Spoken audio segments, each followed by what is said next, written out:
कराई देबो बजरे खसा देबो अब बिना रुइया के सुइया लगाई देबो अब बिना रुइया के सुइया लगाई देबो अब बिना रुइया के सुइया लगाई देबो ताजा ताजा छोरी भेले जवान के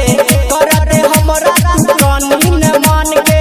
ताजा ताजा छोरी भेले जवान के कर दे हमरा कानी न मान के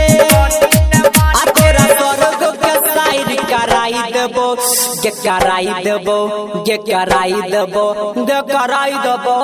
बजरे खसा देबो अब बिना रुइया के सुइया लगाई देबो अब बिना रुइया के सुइया लगाई देबो अब बिना रुइया के सुइया लगाई देबो डीजे सुमित सतीश रैया सुमित सतीश रैया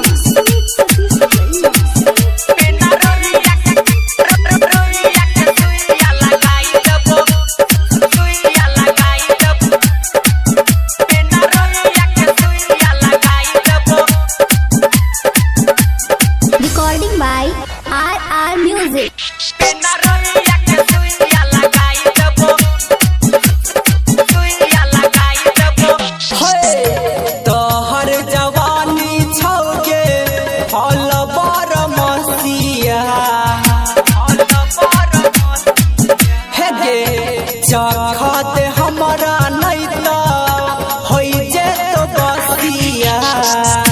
चखत हमरा नहीं त होई जे तो बसिया होई जे तो बसिया कदे जवानी आई हमरा दुकान के कहे छियो जे छोरी बात मान के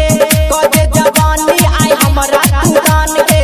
कहे छियो जे छोरी बात मान के आ तोरा लंदन से हो घुमाई देबो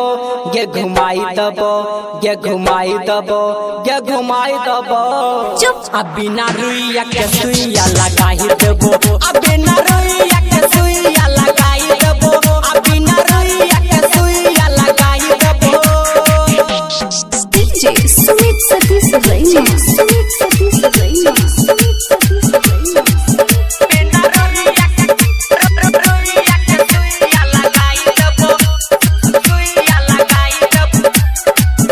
बिना रुइया के सुइया लगाई देबो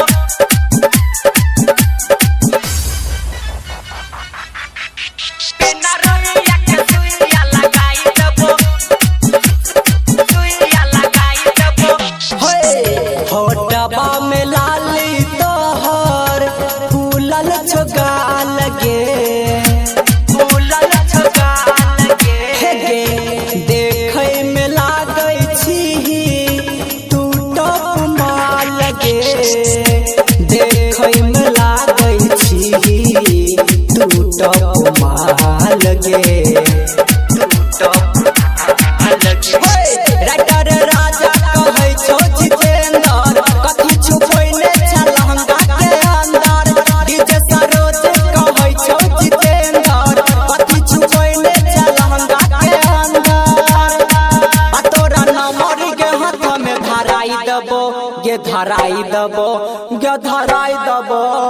दुर्भाग्य छौरा आ बिना रुइया के सुइया लगाई देबो आ बिना रुइया